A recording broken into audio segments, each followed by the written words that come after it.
You know when you see a firework explode in the sky, or a baseball just sail out of the park? It looks like magic, right? But what if I told you it's all perfectly predictable? That there's a hidden mathematical code behind that beautiful arcing path? Well, today, we're going to crack that code and uncover the secret formula for flight. Our first clue is right there in the shape of the journey itself. Just look at this rocket's path. It makes this perfect, graceful arc. Now, that curve isn't just pretty. It's actually a fundamental signature of physics, and it's a shape we can predict with, honestly, incredible accuracy. So, what is the connection here? I mean, what could a massive rocket launch possibly have in common with a home run hit? Well, the answer is surprisingly simple, and it's all about the path they share. To figure this out, you've got to understand that this isn't some coincidence. It's a universal principle that applies to pretty much anything flying through the air when gravity's got a hold of it. And here it is. The big secret is that they both follow a predictable path called a parabola. That beautiful arc we keep seeing, that's its name. It's the universal signature for an object in flight. And hey, if a path is predictable, you know what that means, right? We can describe it with math. So let's dive in and decode the formula that's basically the blueprint for this entire arc. And here it is. This is our secret code, a quadratic equation. I know, it might look a little intense at first, but this is our key. And why a quadratic equation? Well, it all comes down to one thing: gravity. Because gravity pulls things down at a constant acceleration, the math just has to square the time variable. And that's what creates that perfect parabola, every single time. Okay, let's break this code down. H is easy, that's just the height. T is time. But the real magic is in R and S. These are what we call the roots of the equation, and they tell you the exact moments in time when the height is 0. You know, like right at takeoff and right at landing. So once you have this formula, you can unlock all sorts of cool stuff about the flight path. You can find the exact start and end points, what mathematicians call the x-intercepts.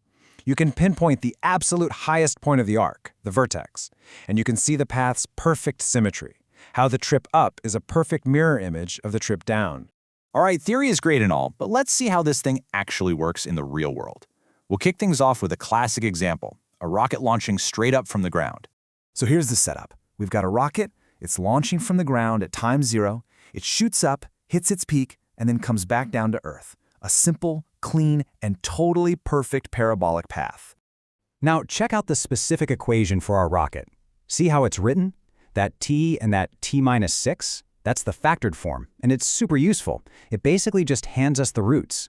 It tells us the rocket is at ground level at time 0, the launch, and at time 6 seconds, the landing. The whole story of the flight is right there. Let's just watch the numbers tell the story. It's like a play-by-play. At 1 second, boom, 25 meters up. 2 seconds, 40 meters. It hits its absolute peak at 3 seconds, and then just look at the journey back down. 40, then 25, then back to 0. It's a perfect mirror image of the ascent. So how do we find that peak time without even needing a table? It's actually really simple. The vertex, that highest point, always happens exactly halfway between the start and end times. So we just find the average of 0 and 6, which gives us exactly 3 seconds. Easy. And get this, when you plug that time, 3 seconds, back into our flight equation, what do you get? The maximum height. Our rocket hits a peak of 45 meters, just like the table showed us. The formula works perfectly. Okay, that was pretty straightforward, right? But what happens when things aren't so neat? What if you don't start from the ground? Let's add a little twist and check out a baseball being thrown from the top of a building. So just look at the difference here. On the left, the rocket starts at a height of 0, right on the ground. But the baseball on the right, nope, it's starting way up on a building, so its initial height is definitely not 0. And that changes things a little bit. And because those starting conditions are different, the equation for the baseball has to look a little different too. Don't worry, it's still describing a perfect parabola, but it's been adjusted to account for that starting height. So let's check the height at the very start, at time t equals 0.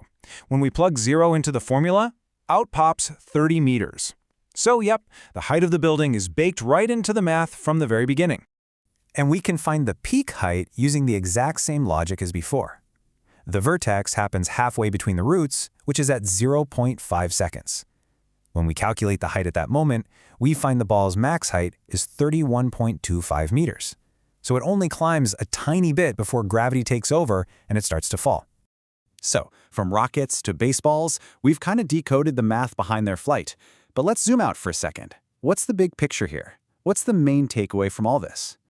Well, it really all comes down to this. The quadratic equation isn't just some abstract formula you find in a math textbook. It is the literal flight plan for any object moving under the pull of gravity. It's predictable, it's elegant, and once you know what to look for, you will see it absolutely everywhere. And that leaves us with one final thought. Now that you're in on the secret, I've got a challenge for you. Start looking for it. A basketball shot, a stream of water from a fountain, a diver leaping into a pool. What else around you follows this exact same predictable path?